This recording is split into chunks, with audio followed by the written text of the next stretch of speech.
And let's look to God in prayer right now. तो क्यों ना परमेश्वर की ओर ताके प्रार्थना में। God, we want to thank you for you are here this evening through your blessed Holy Spirit. परमेश्वर हम आपका धन्यवाद करते हैं कि आज की शाम आप अपनी आशीषित धन्य पवित्र आत्मा के द्वारा हमारे बीच में हैं। Thank you, Lord, for you are the same yesterday, today, and forevermore. परमेश्वर आपका धन्यवाद कि आप कल, आज और युगानुयुग एक से हैं। And this evening, Lord Jesus, as we, as a family, as a body, as we come to be in your presence, this is my prayer. प्रभु, हम धन्यवाद करते हैं कि हम सब एक परिवार के तौर पर, एक शरीर के तौर पर आपके सामने आते हैं और ये मेरी प्रार्थना है। Enable us, Holy Spirit, to know Jesus. हमें क्षमता दे कि हम यीशु को जान सकें, Walk with Jesus. हम यीशु के साथ चल सकें, Abide in Jesus. यीशु में बने रहें And to be transformed by His presence. और उसकी उपस्थिति से बदलते चले जाएं। May Jesus be glorified this evening. यीशु को महिमा मिले आज की शाम। In Jesus' name we pray. यीशु के नाम में प्रार्थना करते And हैं all of God's people said, और प्रभु के सब लोग कहेंगे Amen. Amen, Hallelujah. Hallelujah. Let's turn over to the book of Genesis, chapter 3, verse 9. उत्पत्ति के पुस्तक में हम तीसरा अध्याय 9वां पद पढ़ेंगे। Book of Genesis, chapter 3, verse 9. The scripture, उत्पत्ति 3:9 में कहता है, the scripture says, Then the Lord God called to Adam and said to him, Where are you? वचन कहता है कि तब यहोवा परमेश्वर ने पुकार कर आदम से पूछा, तू कहाँ है?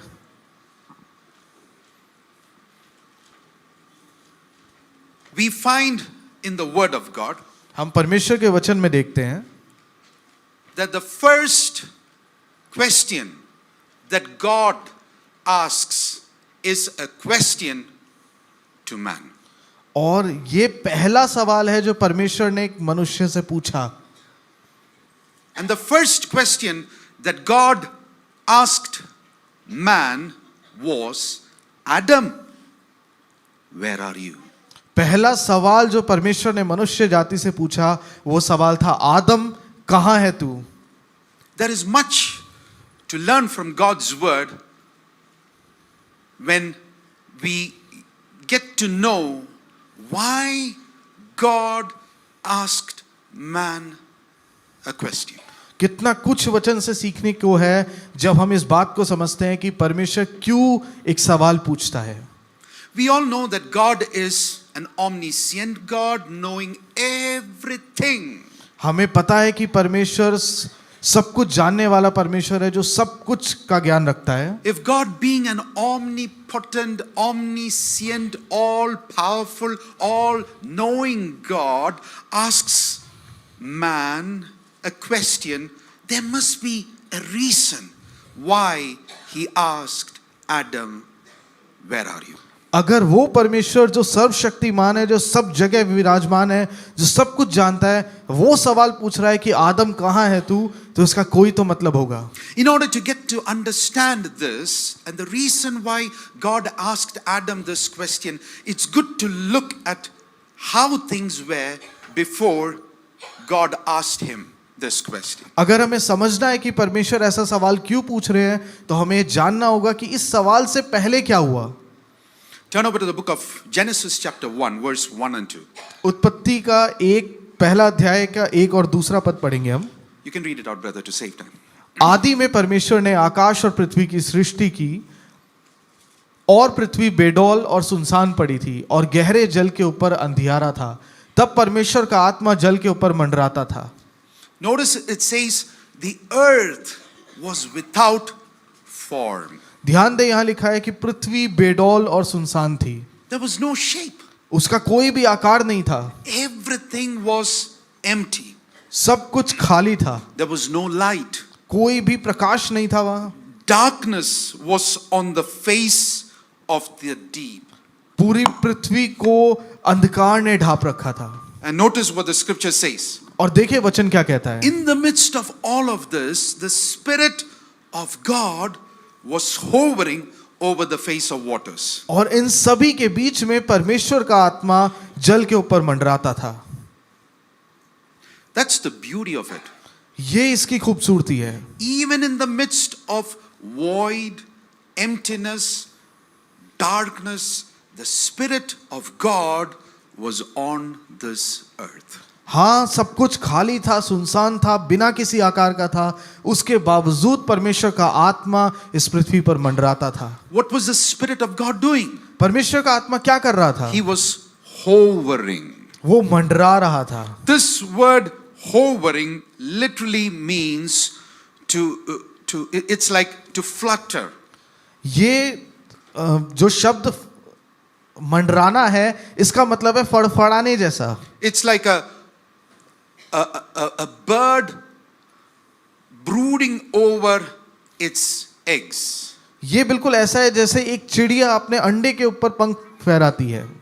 That's exactly what the Holy Spirit was doing on the face of waters. बिल्कुल यही पवित्र आत्मा कर रहा था जल के ऊपर. What was he doing? वो क्या कर रहा था? He was preparing the earth for God's power to come and create things. वो पृथ्वी को तैयार कर रहा था कि परमेश्वर की सामर्थ, उसका वचन आए और चीजों को रचे. Notice we study from God's word that even though the Spirit of God was on the face of the water, and even though the Spirit of God was brooding, fluttering, hovering over the face of water, God's creative power was not yet released. हम देखते हैं कि वचन में पढ़ते हैं कि हाँ, परमेश्वर का आत्मा मंडरा रहा था जल के ऊपर, पर अब तक परमेश्वर की सामर्थ, रचनात्मक सामर्थ वहां नहीं आई थी. But into this darkness, पर इसी अंधकार में, where the Spirit of God, while he was hovering over the waters, God the Father, he opened his mouth and looked unto that void, emptiness, and said, let there be light. उसी अंधकार के बीच में जहां परमेश्वर का आत्मा मंडराता था, वहां परमेश्वर ने अपना मुंह खोला और कहा उजियाला हो. It is only when the spoken word of God and the Holy Spirit came together, creative power was released. रचनात्मक सामर्थ तभी आई जब परमेश्वर का वचन और पवित्र आत्मा एक साथ मिले. The scripture says light was. वचन कहता है कि प्रकाश था. We find later in the word of God that God recreates this earth. He filled the earth with life, with living beings. The ocean was filled with life, and at the end God looked at everything and said, it is good. हम देखते हैं वचन में कि परमेश्वर ने जीवन को बनाया, समुद्र के अंदर जीवन, पृथ्वी के ऊपर जीवन, और सब कुछ परमेश्वर ने रच कर कहा अच्छा है.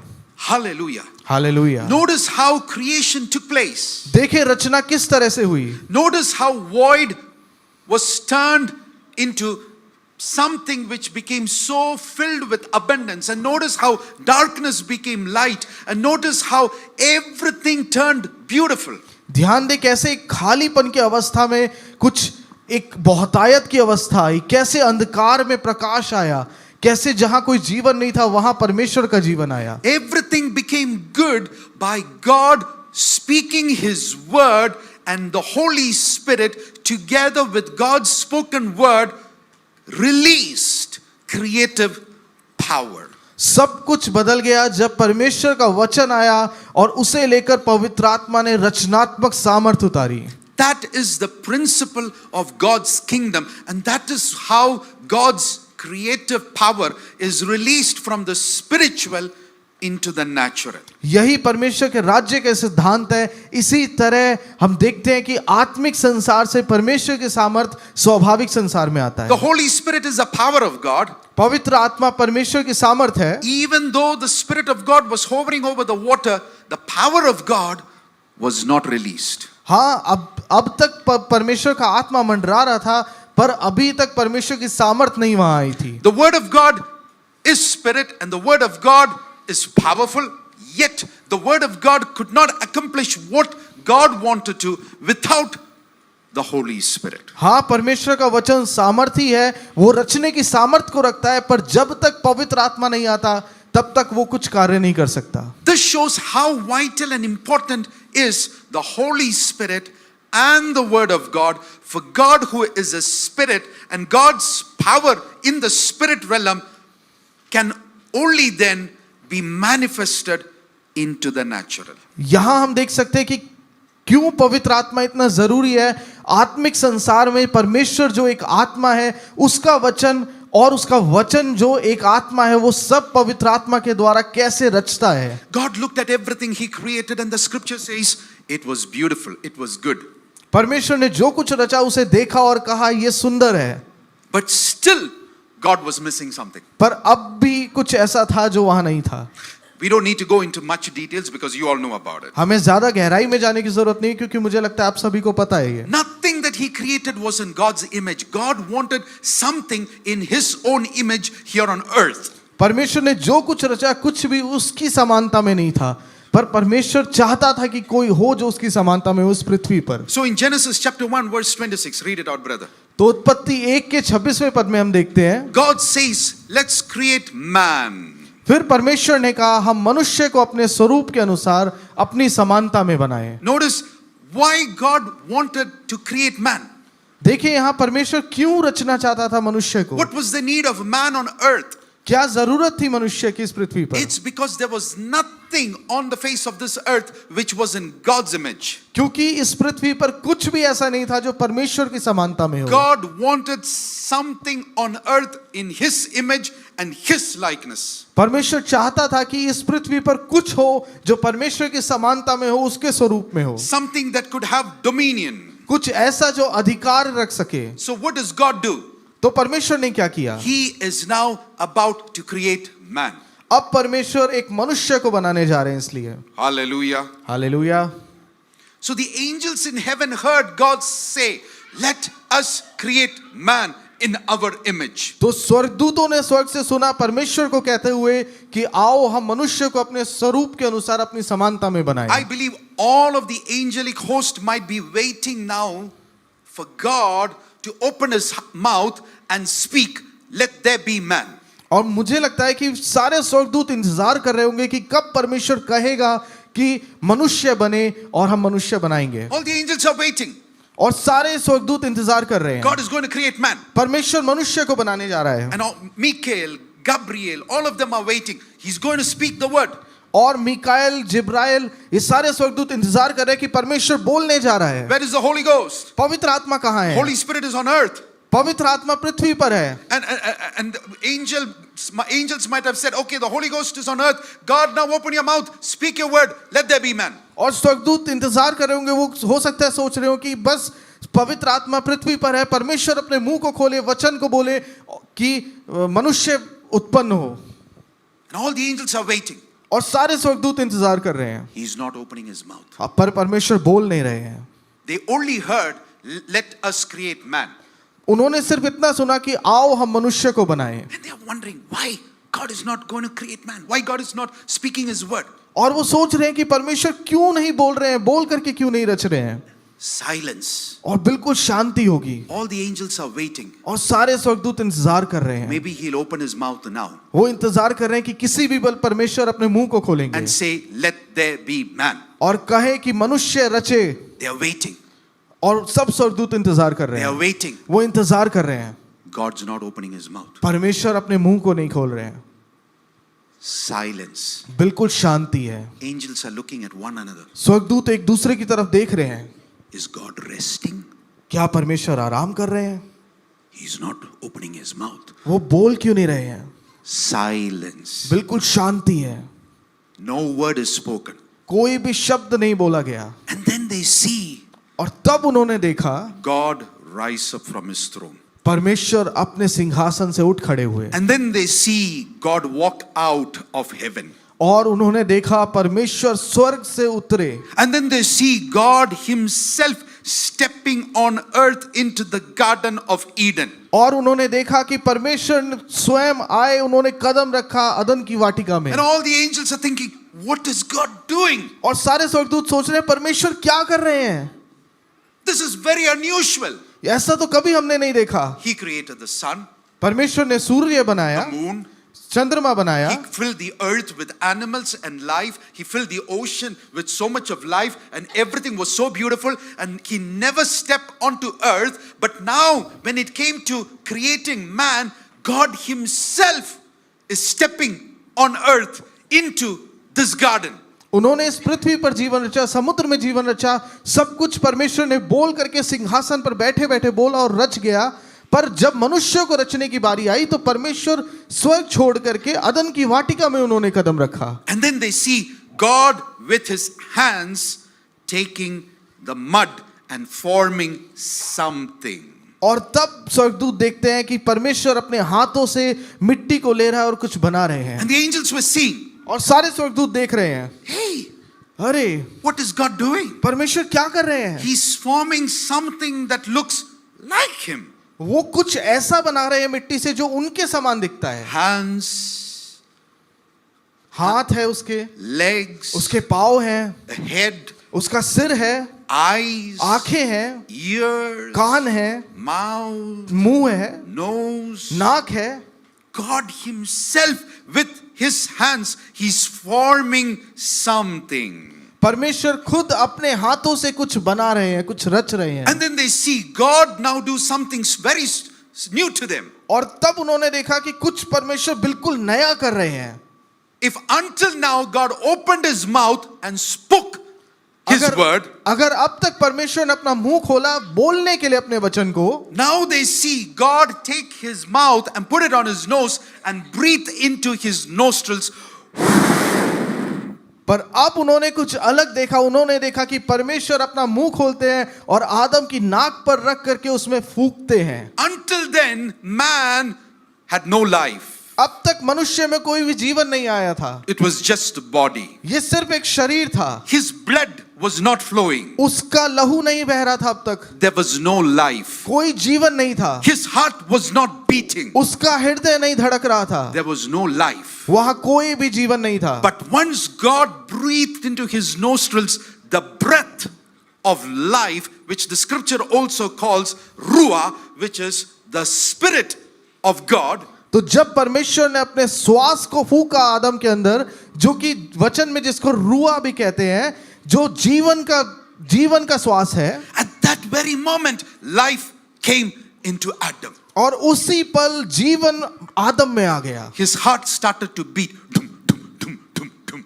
उसका हृदय धड़कने लगा, Blood started to flow. उसकी रक्त धमनियों में लहू बहने लगा। And then Adam opens his eyes.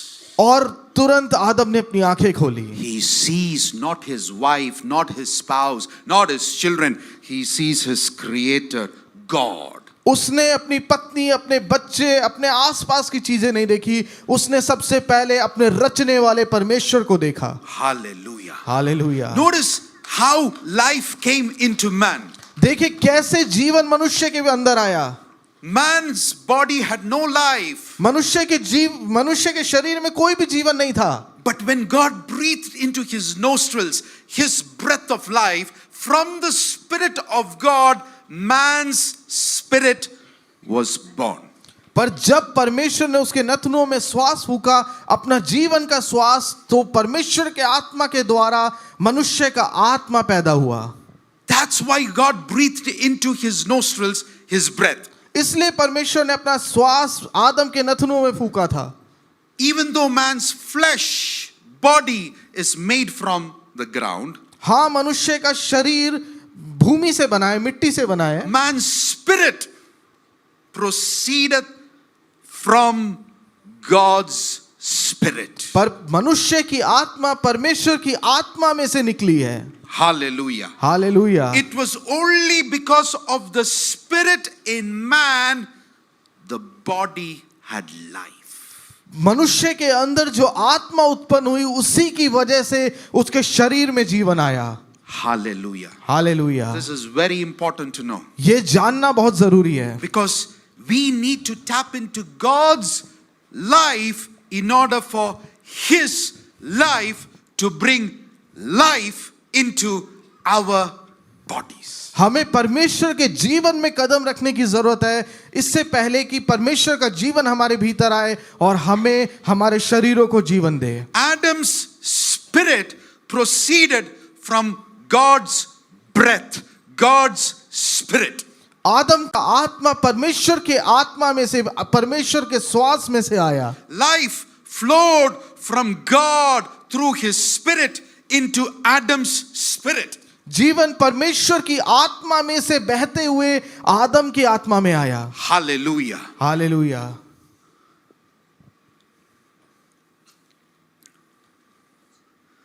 Theologians of the land of Jesus say, जो यीशु के समय के जो थियोलॉजियंस थे, they say when Adam and Eve were created by God and while they were walking in the garden, they were clothed with so much of glory that the glory was so thick enough it could cover their nakedness. उस समय के बुद्धिजीवी ये कहा करते थे कि जब परमेश्वर ने आदम और हव्वा को बनाया कि परमेश्वर के साथ वो चले अदन की वाटिका में, उस समय वो महिमा से इतने ज्यादा ढपे हुए थे, इतनी मोटी परत महिमा की थी कि उन्हें किसी कपड़े की भी जरूरत नहीं थी. Quickly turn over to the book of Psalms chapter 8 verse 3 to 8. You can read it out. भजन संहिता 8 का 3 से लेकर 8 तक हम पढ़ेंगे. You can read it out. जब मैं आकाश को जो तेरे हाथों का कार्य है और चंद्रमा और तारागण को जो तूने नियुक्त किए हैं देखता हूं, तो फिर मनुष्य क्या है कि तू उसको स्मरण रखे. What is man, oh God? The psalmist is saying that you are so mindful of him, so Bhajan- thoughtful of him. भजन संहिता लिखने वाला कहता है कि मनुष्य क्या है कि तू उसको याद रखे. You see, out of all of creation, God is constantly thinking about man. देखिए, परमेश्वर ने इतना कुछ रचा और उन सब में से परमेश्वर हर समय मनुष्य के बारे में सोचता है. You need to know who is in God's mind 24/7. आपको ये जानने की जरूरत है कि 24 घंटे सातों दिन परमेश्वर के मन में कौन रहता है. कौन रहता है? हम. हम. You are constantly on God's mind. आप लगातार परमेश्वर के मन में बने रहते हैं. Your spouse might even forget about you or not think about you for maybe a second in a day. हो सकता है आपके जीवन साथी, आपके पति या पत्नी भूल जाएं आपको. हो सकता है दिन के किसी पल में वो याद ना रखें आपको. But there's never a time when you are not in God's mind. पर ऐसा कोई भी पल नहीं है जिसमें परमेश्वर आपके बारे में नहीं सोचता. Constantly, लगातार 24/7, 24 घंटे सातों दिन God, your creator, परमेश्वर आपका रचने वाला, the one who gave you life, जिसने आपको जीवन दिया, thinks about you, वो आपके बारे में सोचता है. thinks about your family, वो आपके परिवार के बारे में सोचता है. thinks about your children, वो आपके बच्चों के बारे में सोचता है. thinks about your future, वो आपके आने वाले कल के बारे में सोचता thinks है. about your pain, वो आपके दर्द के बारे में सोचता thinks है. about what you go through. वो जिस परिस्थिति से आप होकर गुजर रहे हो उसके बारे में सोचता है. You are constantly on God's mind. आप लगातार परमेश्वर की सोच में, उसकी कल्पनाओं में बने हुए हैं. Continue reading. आगे पढ़ते हैं. और आदमी क्या है कि तू उसकी सुधि ले, क्योंकि तूने तो उसको परमेश्वर से थोड़ा ही कम बनाया है. That's very important. You made him a little lower than God. और ये बहुत जरूरी है, ध्यान से पढ़े इसको, कि तूने परमेश्वर से थोड़ा ही कम बनाया है. That shows where was God, where was man's position. ये दिखाता है कि मनुष्य किस स्तर पर है परमेश्वर के साथ. Next, continue. और महिमा और प्रताप का मुकुट उसके सिर पर रखा है. Notice God crowned him with glory. ध्यान दे, यहां पर परमेश्वर ने महिमा का मुकुट उसके सिर पर रखा When है. you study those words, it shows that God clothed Adam and Eve with his glory. As I mentioned, it was so thick that their nakedness was even not seen. जब आप इन शब्दों के बारे में और गहराई से पढ़ेंगे तो आप समझेंगे कि परमेश्वर ने आदम को अपनी महिमा के एक मोटी परत से ढांप रखा था. That is what brought honor to man. और यही मनुष्य के जीवन में एक आदर को लाता था, प्रताप को लाता था. Hallelujah. हालेलुया. And verse 6. 6 पद में लिखा है, तूने उसे अपने हाथों के कार्यों पर प्रभुता दी है, तूने उसके पांव तले सब कुछ कर दिया है. Where was everything? कहां है सब कुछ? हमारे पांव तले. I love that word. हमारे पावे पांव तले. पाव तले. sounds like पाव बजी. हमारे पाव तले. पांव तले. Okay. Everything was under his पाव तले. सब कुछ परमेश्वर के पांव के तले है. पाव के तले. Hallelujah. Hallelujah. So, you know, Historians, theologians say, इतिहासकार बुद्धिजीवी कहते हैं in the garden, in the night, it was like two glowing lights. That's how Adam and Eve were. It was like Adam and Eve, two glowing lights walking in the garden. Even the animals and the fish would stare and be amazed and look at them because there was so much shining forth with God's glory. इतिहासकार और बुद्धिजीवी कहते हैं कि रात के समय में अदन की वाटिका में जब आदम और हव्वा कहीं जाते थे या बैठे हुए होते थे, सब उस प्रकाश को देख पाते थे, दूर से जानवर भी देख करके चौंकते थे. You need to understand this because then only we get the answer why God asked Adam a question. जब आप इस बात को समझेंगे तब आपको पता चलेगा कि परमेश्वर ने क्यों पूछा कि आदम तू कहाँ है. They were in such a glorious position, वो इतनी महिमा के स्थान पर थे, covered with the glory. महिमा से ढापे हुए. The glory was so thick that even their nakedness was covered. महिमा इतनी ज्यादा थी कि उनका नंगापन भी ढपा हुआ था. Light was shining forth from them. उनमें से प्रकाश लगातार निकल रहा था. In the night, रात के समय it was like when Adam and Eve would walk, it was like two big halogen lamps shining. ये बिल्कुल ऐसा था जब आदम और हव्वा चलते थे कि बड़े बड़े दो बल्ब जल रहे हैं. What was this glory पर वो उसकी महिमा क्या थी that was covering them? जो उसे ढापे हुए थी? It was the presence of God through the Holy Spirit. ये परमेश्वर की उपस्थिति थी पवित्र आत्मा के द्वारा जो उसके जीवन पर थी. Oh, it was the glory that today we live in a fallen world. आज हम एक गिरे हुए निचले स्तर के जीवन हम संसार में जीते हैं. So it's difficult for us to picturize this. तो हम इस बात को नहीं समझ सकते. The historians say the glory was so thick that light was coming out. इतिहासकार कहते हैं कि वो महिमा इतनी ज्यादा थी, इतनी गाढ़ी थी कि लगातार उनमें से प्रकाश बहता था. It was so thick they could feel that anointing, that power, that glory, that kabod or whatever it is. It was so thick. ये इतना ज्यादा गाढ़ा था कि लगातार वो उस अभिषेक को महसूस कर पाते थे, परमेश्वर की महिमा को, परमेश्वर की उपस्थिति को महसूस कर पाते थे. Hallelujah. Hallelujah. That was the honor that God had given to man and Eve, to Adam and Eve. ये वो महिमा और प्रताप था जो परमेश्वर ने आदम और हव्वा के सिर पर मुकुट के रूप में रखा था. Hallelujah. Hallelujah. That's how mindful God is of man. इतना ज्यादा परमेश्वर मनुष्य के बारे में सोचता था. Amen. आमीन. Now, we know what happened. पर हम जानते हैं कि क्या हुआ. They disobeyed God. उन्होंने परमेश्वर की आज्ञा नहीं मानी. Eve ate of it. हव्वा ने उस फल को खाया. The glory was not yet lost. अभी तक वो महिमा गई नहीं थी. That's another sermon. वो बाद में किसी दिन हम बात करेंगे उसके बारे में. Can you imagine if as soon as Eve ate it and the glory was lost, Adam when he comes, I'm not going to eat this. जरा सोचे अगर हव्वा ने जैसे ही फल खाया वो प्रकाश वो महिमा एकदम से गायब हो जाती तो आदम देख करके कहता नहीं मैं नहीं खाऊंगा. That didn't happen. ऐसा नहीं हुआ. Everything was lost सब कुछ तब खोया when Adam ate it. जब आदम ने खाया फल. That's the position God has given to man. ये वो स्तर था जो परमेश्वर ने आदमी को दिया था, आदम को दिया था. That's authority. ये अधिकार था. When Eve and Adam ate and disobeyed God, जब आदम और हव्वा ने उस फल को खाया और परमेश्वर की आज्ञा तोड़ी, the Bible, the word of God says वचन कहता है in the epistle of Romans, Romeo की पत्री में every man have sinned and fallen short of the glory of God. हर एक मनुष्य ने पाप किया और वो परमेश्वर की महिमा से रहित हो गए. What happened at that moment?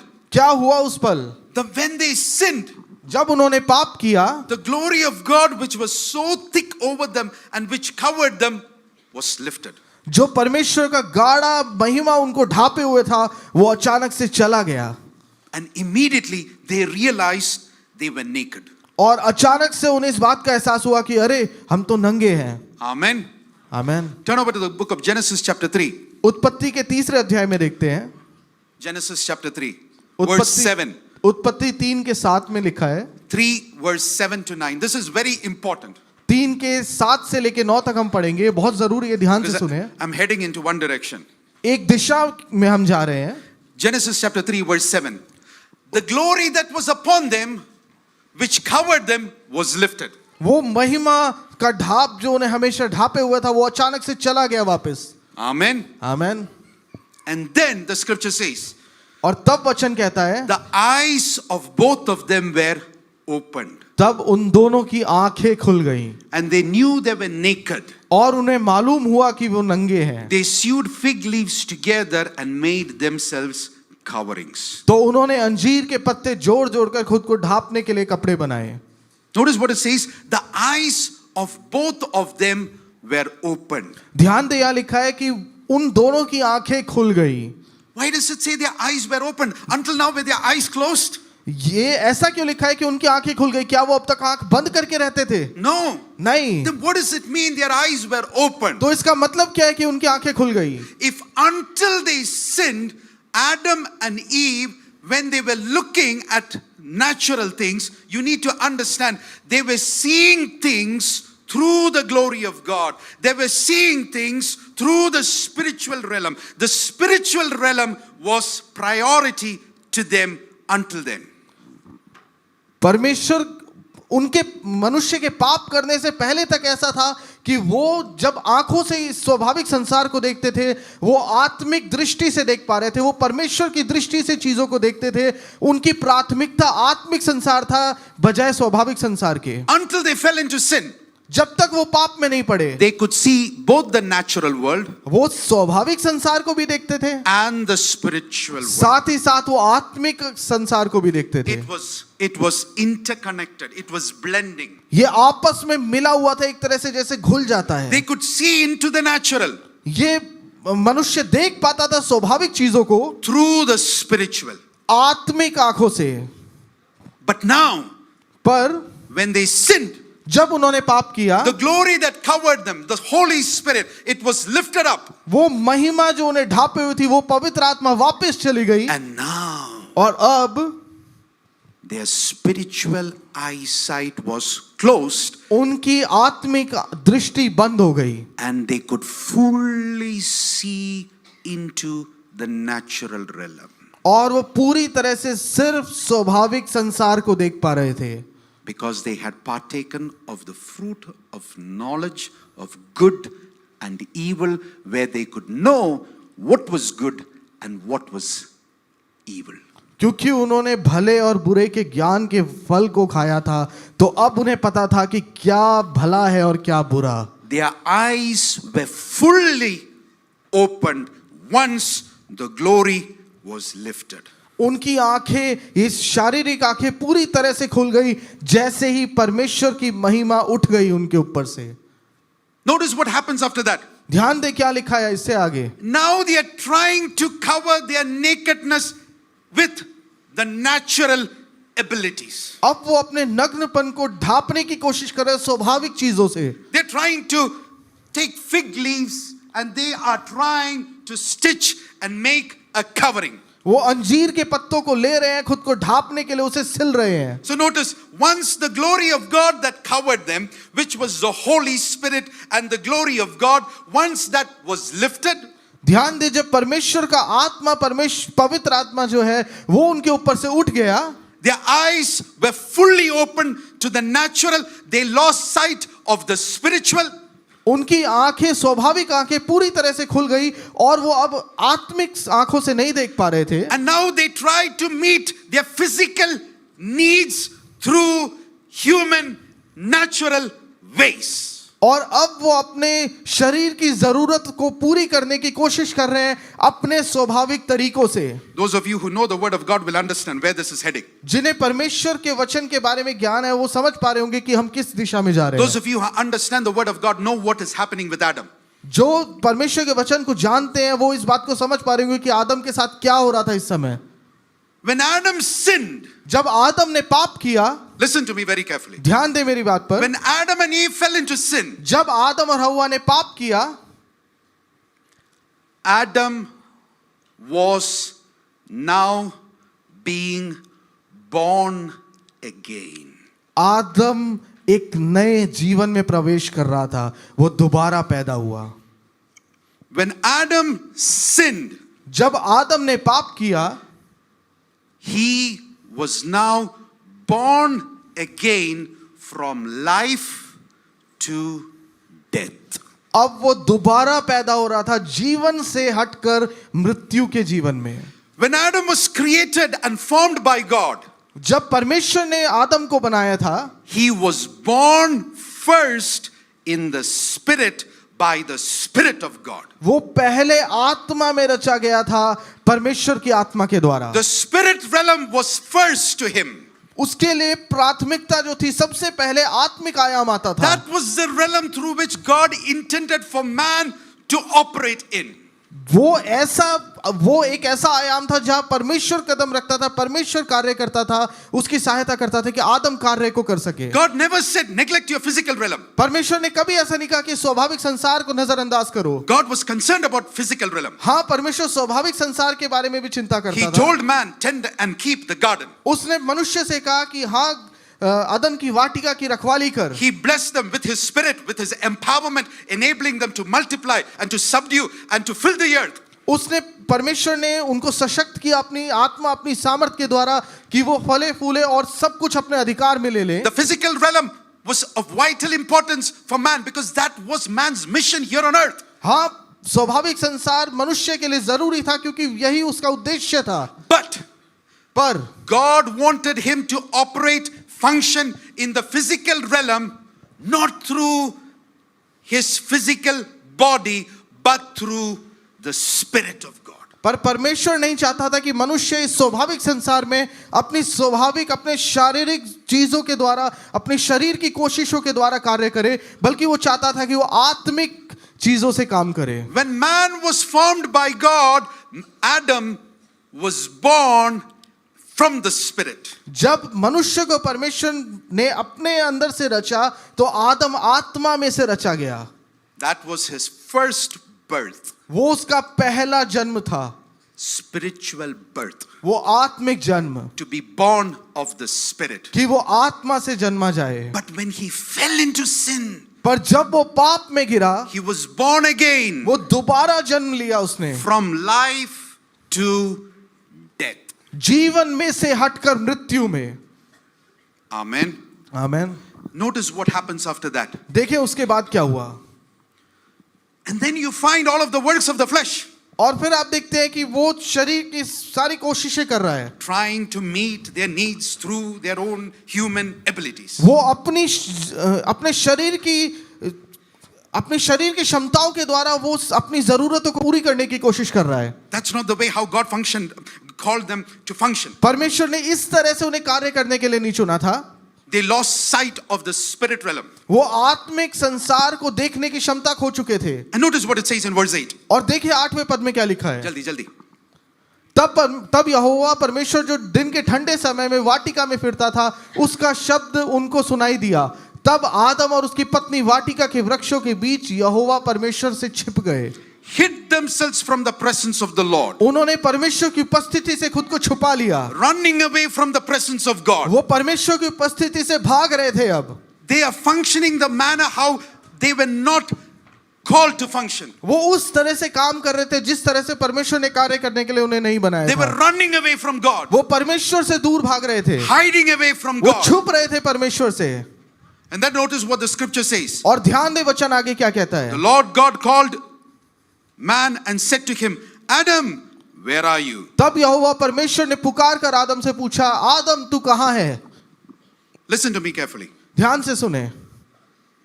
Why did a God who knew everything, who knew exactly where Adam was hiding, had to ask him, Adam, where are you? क्यों वो परमेश्वर जो सब कुछ जानता था, जिसको सटीकता से पता था कि आदम कहाँ छुपा हुआ है, वो पूछ रहा है कि आदम तू कहाँ है. Can man play hide and seek with God? क्या मनुष्य परमेश्वर से छुपा छुपी खेल सकता है. Can man successfully ever hide himself from God? क्या मनुष्य खुद को सच में परमेश्वर से छुपा सकता है कभी. No. नहीं. And still Adam and Eve tried hiding away from God. उसके बावजूद वो परमेश्वर से छुपने की कोशिश कर रहे थे.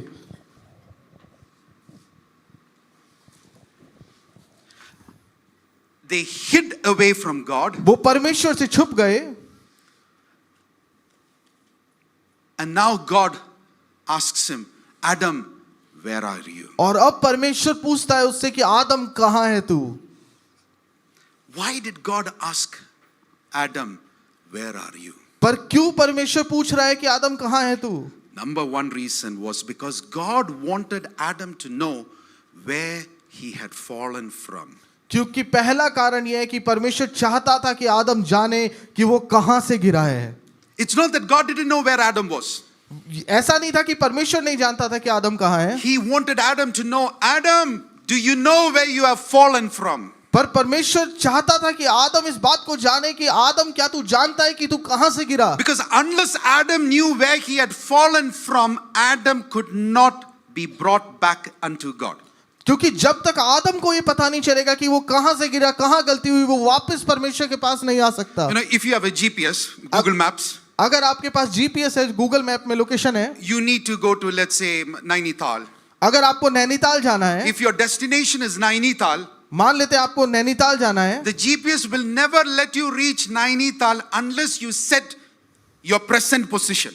जीपीएस आपको नैनीताल तक नहीं जाने देगा जब तक आप जहां हो वो उस जगह की लोकेशन नहीं डालते. You need to उसमें. first enter your correct position, आपको अभी अपनी स्थिति current डालनी position. पड़ेगी. Without that, the GPS cannot guide you. उसके बिना जीपीएस आपको रास्ता नहीं बता सकता. It's the same. God wanted Adam to know, Adam, you need to know where you are, because unless you know where you are today, you cannot come back to me.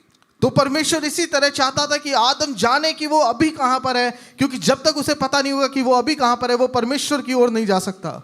And the second reason why God was asking Adam, Adam, where are you, is because और दूसरा कारण जिस वजह से परमेश्वर ये सवाल पूछ रहा है कि आदम तू कहां है, even though man had fallen into sin, कि आदम हां पाप में गिर गया था,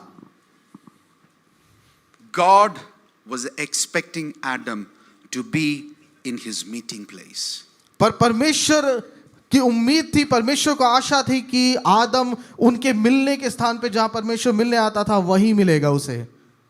God wanted Adam to not hide, but to still be in his meeting place with God. परमेश्वर नहीं चाहता था कि पाप करने के बाद भी आदम छुपे, बल्कि वो चाहता था कि उनके मिलने के स्थान पर आदम मिले उसे. Because we understand from God's word that was the custom. God would walk in the garden, come and meet Adam and Eve, and they had a meeting place during the cool of the day. क्योंकि हम वचन में देखते हैं कि ऐसा यही रीति थी परमेश्वर की. परमेश्वर शाम के समय आया करता था आदम से मिलने के लिए. So even though he had fallen into sin, God wanted Adam to know, Adam, I know you have sinned, but still don't run away from me, be here. तो हाँ, मनुष्य पाप में गिरा, आदम ने पाप किया, पर परमेश्वर चाहता था, परमेश्वर आदम से कहना चाहता था कि आदम, हाँ तूने पाप किया, ठीक है, पर तू मुझसे भाग मत, उसी स्थान पर रह जहां मैं तुझसे मिलने आता हूं. That shows how much God loved man. ये दिखाता है कि परमेश्वर कितना ज्यादा प्रेम करता था आदम से. And then God asks Adam, तब परमेश्वर आदम से पूछता है, sorry, notice what man says to Adam. देखिए मनुष्य क्या कहता है परमेश्वर से. Read it out. 10. उसने कहा, मैं तेरा शब्द बारी में सुनकर डर गया, क्योंकि मैं नंगा था इसलिए छिप गया. He was saying, I heard your sound वो कह रहा है कि मैंने आपकी आवाज सुनी परमेश्वर, and I was afraid. और मैं डर गया. Fear. डर आ गया. Where does it come from? ये कहां से आता है डर? Not from God. परमेश्वर की ओर से तो नहीं, It came from the sin. ये पाप में से आता है. That's what sin does. यही तो पाप करता है. It brings condemnation. ये दोष को लाता है. It brings fear. ये भय को लाता है. Amen. Amen. And now Adam was hiding. और अब आदम डर के कारण छुपा हुआ था. God didn't want them to hide. He wanted them to be in that place where God would meet them. परमेश्वर नहीं चाहता था कि आदम छुपे, वो चाहता था कि जहां वो मिलने आते हैं वहीं मिले आदम उन्हें. We will close in 5 minutes. हम 5 मिनट में समाप्त करेंगे, But before we close, let's just quickly look into 2 Corinthians 5:17. पर उससे पहले हम दूसरा कुरिन्थियों 5 के 17वें पद को पढ़ेंगे. I want to wrap up with what we just spoke. मैं समाप्त करना चाहूंगा जो हमने कहा उस सब को लेकर के. If anyone is in Christ, he is a new creation. सो यदि कोई मसीह में है तो वह नई सृष्टि है. Old things have passed away. Behold, देखो all things have become new. पुरानी बातें बीत गई है, देखो वे सब नई हो गई। There's so much to learn in this word. कितना कुछ सीखने को इस पद में। If anyone is in Christ, अगर कोई भी मसीह में है, he's a new creation. वो एक नई सृष्टि है। And then the scripture says, और तब वचन कहता है behold, कि देखो, behold. रुको और देखो। When you put your faith in Christ, जब आप मसीह पर विश्वास करते हैं, what happens to you? क्या होता है आपके साथ? You are born again. आप नया जन्म पाते हैं। In the Gospel of John, chapter 3, Jesus told Nicodemus, unless one is born again, he cannot see God. यूहन्ना के 3 पद में लिखा है, प्रभु यीशु कहते हैं निकोदेमुस से कि जब तक मनुष्य दोबारा जन्म ना ले वो परमेश्वर को नहीं देख सकता। He said, first you must be born of water, पहले तुम्हें जल में से जन्म लेना होगा, which is natural birth. जो कि स्वाभाविक जन्म है। Then you must be born of the Spirit. फिर तुम्हें आत्मा से जन्म लेना होगा। Only then can you तभी तुम see. परमेश्वर को देख सकते हो, See with your eyes अपनी आंखों से देख सकते हो God. परमेश्वर को। If Adam was born from the Spirit, अगर आदम आत्मा से जन्मा था, if his first birth was a spiritual birth, अगर उसका पहला जो जन्म था वो आत्मा में से जन्मा था, and if his born again experience was from the Spirit to death, और जब उसका दूसरा जन्म हुआ तो वो आत्मा से मृत्यु में जन्म लिया उसने। for you and me, आपके और मेरे लिए see what God does. देखे परमेश्वर ने क्या किया। Through Jesus Christ, मसीह यीशु के द्वारा once we are born into this world, जैसे हम इस संसार में जन्म लेते we हैं, are first born in the natural. हम सबसे पहले स्वाभाविक रीति से जन्म लेते हैं, But once we put our faith in Jesus, पर जब हम मसीह यीशु पर विश्वास करते हैं, through the Spirit of God, परमेश्वर की आत्मा के द्वारा, from above, ऊपर से by the Holy Spirit, पवित्र आत्मा के द्वारा we are born again हम दोबारा जन्म लेते हैं, from the natural स्वाभाविक से into the Spirit. आत्मिक में। It's the opposite of how it functioned in Adam. जैसा आदम में हुआ उसका बिल्कुल उल्टा यहाँ होता है। Hallelujah. So Hallelujah. notice what God is doing. तो ध्यान दे परमेश्वर क्या कर रहे हैं। God through His Holy Spirit परमेश्वर अपनी आत्मा के द्वारा is now returning mankind back to His former glory. वो परमेश्वर अपनी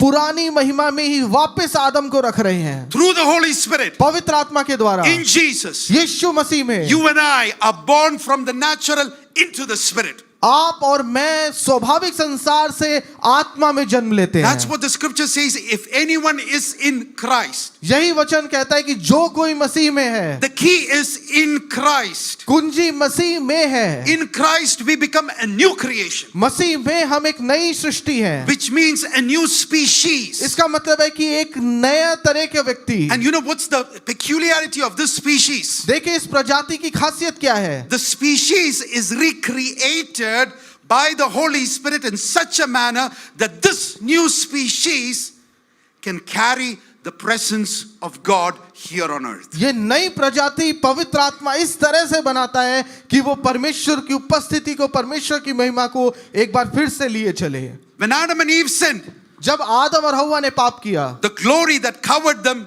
was lifted. वो महिमा जिसने उन्हें ढापा हुआ था वो उनके ऊपर से उठ गया। When you put your faith in Jesus, जब आपने मसीह यीशु पर विश्वास when you किया, are born from the natural into the Spirit, जब आप स्वाभाविक से आत्मिक में आपने जन्म लिया, the first thing that happens to you, पहली चीज जो आपके साथ होती है, the glory of God comes into your spirit. परमेश्वर की महिमा एक बार फिर से आपकी आत्मा में आती That's why है। the scripture says, Christ in you, the hope of glory. इसलिए वचन कहता है कि मसीह आशा की महिमा आपके भीतर है। Hallelujah. Hallelujah. Oh, we don't have time. Otherwise, I would have spoken much on this. हमारे पास ज्यादा समय नहीं है, नहीं तो मैं इसके बारे में बहुत सी बातें करता। Now we are born into the Spirit. अब हम आत्मा में जन्म ले चुके हैं। The glory of God through Christ comes into this recreated human spirit. परमेश्वर की आशा की महिमा मसीह में हमारे नई जन्मी आत्मा में आती है और वास करती है। We can be earthen vessels that carry this glory.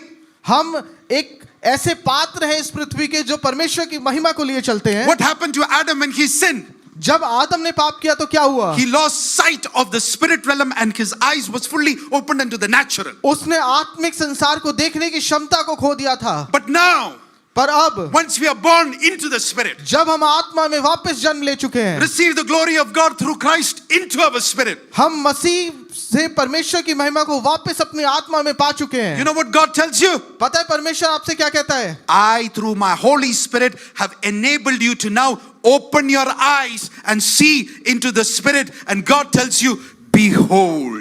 परमेश्वर कहता है कि मैंने अपनी आत्मा के द्वारा, पवित्र आत्मा के द्वारा तुम्हें वापस से क्षमता दी है कि तुम आत्मिक आयाम में देख सको। और वो कहता है देखो, He says, behold, वो कहता है देखो, all things have passed away. पुरानी बातें बीत गई हैं, All things have become new. सब कुछ नया हो गया। Hallelujah. Hallelujah, Hallelujah. Hallelujah. So God, through Jesus, is restoring us back into the former glory. तो परमेश्वर मसीह यीशु के द्वारा हमें वापस से अपनी उसी महिमा में वापस स्थापित कर रहा है। I want to close with this. मैं इससे समाप्त करना चाहूंगा। When you fall into sin today, जब आज आप पाप में पड़ते हैं, if you fall into sin today, अगर आप आज पाप में पड़ते हैं, young people, I want to tell you, जवान भाई बहनों को मैं कहना चाहूंगा, where are all the young people? कहाँ हैं जवान भाई बहन? Can I see all the young hands? क्या मैं आप सभी के हाथों को देख सकता हूँ जो जवान है? सब जवान. सब जवान है। Amen. मैं भी जवान है. मैं भी जवान हूँ। Bahum. You know, when we all fall into sin, if we fall into sin, जब कभी हम पाप में पड़ते हैं, अगर हम पाप में पड़े, you know what sin does? पता है पाप क्या करता है?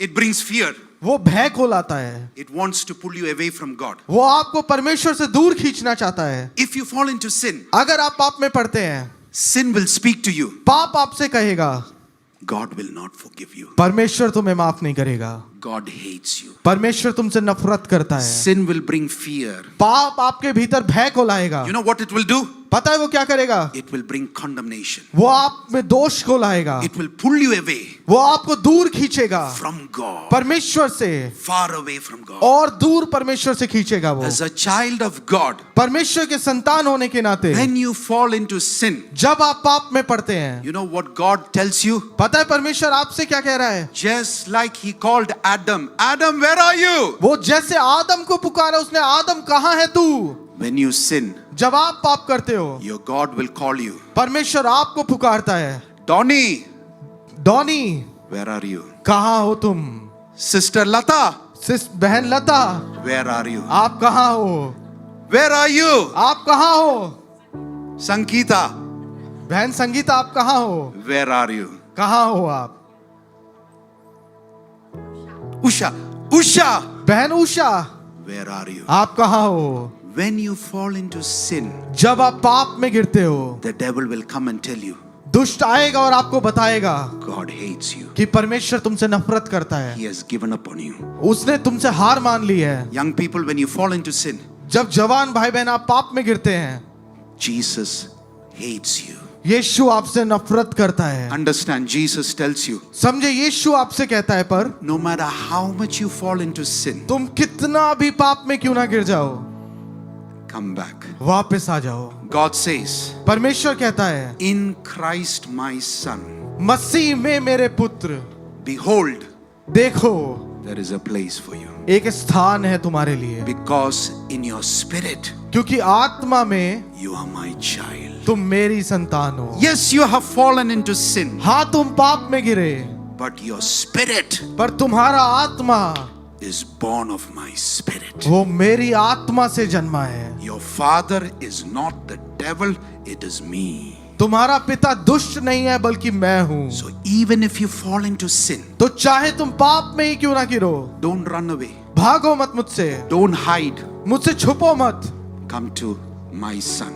मेरे पास आओ मेरे पुत्र। Behold, देखो, in him उसमें there is forgiveness. वहाँ क्षमा है। Hallelujah. हालेलुया। Second, दूसरा, I don't have time, but I tell you this. मेरे पास समय नहीं है, पर मैं आपको फिर भी बताऊंगा। When you get a doctor's report अब अगर आप डॉक्टर की रिपोर्ट को पाते हैं saying you cannot be healed, जो कह रही है कि आप चंगे ही नहीं हो सकते, when you get a bad report जब आपको एक बुरी खबर मिली, that there is no hope for your husband, your children. कि आपके पति के लिए, आपके बच्चों के लिए कोई आशा नहीं है, When you get to know that you have a sickness, जब आपको पता चला कि एक बीमारी है आपको, when you get to know that there is a big storm in your life, जब आपको पता चला कि एक बड़ा तूफान आंधी आपके जीवन में आई है, the devil will come and speak to your ear. दुष्ट आएगा और वो आपके कान में कहेगा, The miracle will never happen. वो आश्चर्य कर्म कभी नहीं होगा। At that moment, उस पल में when you get caught up with so much of worry, जब आप इतनी सारी चिंताओं में फंसे हो, उलझे हुए हो, when you get caught up with so much of fear, जब आप इतने सारे भय में उलझे हुए हो, you know what is happening? पता है क्या हो रहा है? That's the enemy वो दुष्ट है, वो शत्रु है, drawing you away जो आपको खींच रहा है परमेश्वर से अलग, from God, परमेश्वर से अलग, drawing you away वो आपको खींच रहा है out of fear, भय के द्वारा, fear of cancer, कैंसर के भय के fear द्वारा, of sickness, बीमारी के भय के द्वारा, so much of fear. इतना सारा भय। God tells you, परमेश्वर आपसे कहता है, Lata, बहन लता, बहन उषा, Sister Usha, बहन संगीता, Sangeeta, बहन yeah, Meenu, exactly, sorry, Meenu, बहन मीनू, where are you? कहाँ हो आप? Come to Jesus. मसीह के पास आओ, In Him, उसमें you can be healed. तुम चंगे हो सकते हो, In Him, उसमें the glory is available to heal you. उसकी महिमा आपके लिए उपलब्ध है कि आप चंगे हो। Don't let fear draw you away. भय आपको अलग खींचने ना पाए। Jesus, God is telling you, परमेश्वर आपसे कह रहा है, behold, देखो, open your eyes अपनी आंखों को खोलो and see in Jesus, और मसीह में देखो, you can be healed. आप चंगे हो सकते हो। In Jesus, मसीह में you can have your need met. आप अपनी जरूरतों को पूरा होते देख सकते हो। You don't have to do it through the natural. आपको स्वाभाविक चीजों से करने की जरूरत नहीं है। In Jesus Christ, मसीह यीशु में if you can open your eyes and see, अगर आप अपनी आंखों को खोल कर देख सकते हैं, the healing power of God will come and touch वो you. परमेश्वर की चंगाई की सामर्थ आएगी और आपको स्पर्शित करेगी। God is telling you, परमेश्वर आपसे कह रहा है, when sickness comes, जब बीमारी आती है, when pain comes, जब दर्द आता है, come to Christ. मेरे पास आओ। Stand up. खड़े हो जाओ। Let's all pray together. क्यों ना हम सब मिलकर प्रार्थना God करें। is telling, परमेश्वर आपसे कह रहा when है, sickness or pain comes, जब बीमारी या दर्द आता है, don't run away in fear. भय से भागो मत। Don't run away in fear. भय के द्वारा भागो मत दूर। Don't flee away from God in fear. परमेश्वर से दूर मत जाओ भय के कारण। Jesus tells us, मसीह आपसे कहता है, look at the birds, चिड़ियाओं को देखो, see how much I care them. देखो मैं कितना ज्यादा ख्याल रखता हूँ उनका। If I care for them, अगर मैं उनका ख्याल रख सकता हूँ, don't you think I care for you? तो क्या आपको ऐसा नहीं लगता कि मैं आपका भी ख्याल रख सकता हूँ? He is telling you today, वो आपसे आज कह रहा है, don't run in fear. भय से भागो मत, Come to Christ. मसीह के पास आओ। And then he's saying, और वो कहता है, open your eyes और अब अपनी आंखों को खोलो and see और देखो, in Jesus, मसीह में you can be healed. आप चंगे हो सकते हो। Where is the Holy Spirit? पवित्र आत्मा कहाँ है? In you. आपके भीतर। Let me tell you, मैं आपसे कहता हूँ, in the beginning, आदि में before everything was recreated, कुछ भी जब रचा नहीं गया था, the Spirit of God was hovering over the waters. परमेश्वर का आत्मा जल के ऊपर मंडराता था। As a child of God, परमेश्वर के संतान होते हुए, when you have a negative report from the doctor, जब कोई बुरी खबर आती है, डॉक्टर से कोई गलत रिपोर्ट आती when the है, doctor tells you it's impossible, जब डॉक्टर कहता है यह असंभव है, you know what the Holy Spirit is doing in your life? पता है पवित्र आत्मा क्या कर रहा है आपके जीवन में? He is brooding over that void in your life. वो आपके जीवन के उस खालीपन में, आपके शरीर के उस बीमारी के ऊपर मंडरा रहा है। Maybe your body is sick. शायद आपका शरीर चंगा There हो, is no form. कोई आकार नहीं हो, It's void. हो सकता है खाली हो, It's darkness. अंधकार हो, But the same Spirit of God, पर वही परमेश्वर का आत्मा, as He was hovering in the beginning, जैसे वो आदि में मंडराता था, He's hovering over your body. वैसे ही वो आपके शरीर पर मंडराता है। He's hovering over that area where it's broken. वो आपके जीवन के उस भाग पर मंडराता है जो टूटा हुआ है, Exactly where it's paining, बिल्कुल वही जहाँ दर्द हो रहा the है, Holy Spirit is brooding. पवित्र आत्मा मंडरा रहा है। Exactly where it's aching. वही जहाँ आपके खिंचाव हो रहा है, दर्द हो रहा है, Ah, Lord, the Holy Spirit is brooding. पवित्र आत्मा मंडरा रहा है। When you get that cancer report, जब आपको कैंसर की रिपोर्ट पता चलती है, on top of that cancer, उस कैंसर के ऊपर the Holy Spirit is brooding. पवित्र आत्मा मंडरा रहा है। When you get that report from the doctor saying that kidney doesn't work, जब आपको पूरी रिपोर्ट मिलती है डॉक्टर से कि आपकी किडनी काम नहीं कर रही है, over that very same kidney, उसी किडनी के ऊपर the Holy Spirit is brooding. पवित्र आत्मा मंडरा रहा है। When you get the negative report saying that heart cannot beat anymore, शायद आपकी नेगेटिव रिपोर्ट कहती हो, बुरी रिपोर्ट ये कहती हो कि हृदय आपका और नहीं धड़क over सकता, that same heart valve, the Holy Spirit is brooding. उसी हृदय के ऊपर पवित्र आत्मा मंडरा रहा है। And God who loves you is looking at you and saying, जो परमेश्वर आपसे प्रेम करता है वो आपकी ओर देख रहा है और कहता है don't run away in fear. कि भय से भागो मत, Come to Jesus. यीशु के पास आओ, Abide in Jesus. यीशु में बने रहो। Behold, देखो, see, देखो, in Jesus, यीशु में you are healed. आप चंगे हो। See, देखो, in Jesus, यीशु में the blood was shed. वो लहू बहाया In गया, Jesus, यीशु में his body was broken उसका शरीर तोड़ा गया for your healing. आपकी चंगाई के लिए। He's telling you, open your वो eyes. आपसे कह रहा है अपनी आंखों को खोलो, See देखो and और बोलो, बोलो। प्रभु यीशु के नाम में सब चंगाई, क्या बोले, बोलो बोलो बोलो, प्रभु यीशु के नाम में चंगाई की सामर्थ्य उतर। हालेलुया। हालेलुया। यीशु के नाम में यीशु के नाम में सब कुछ मेरे पांव तले, मेरे पाँव के तले है। आपके तले। हालेलुया। हालेलुया।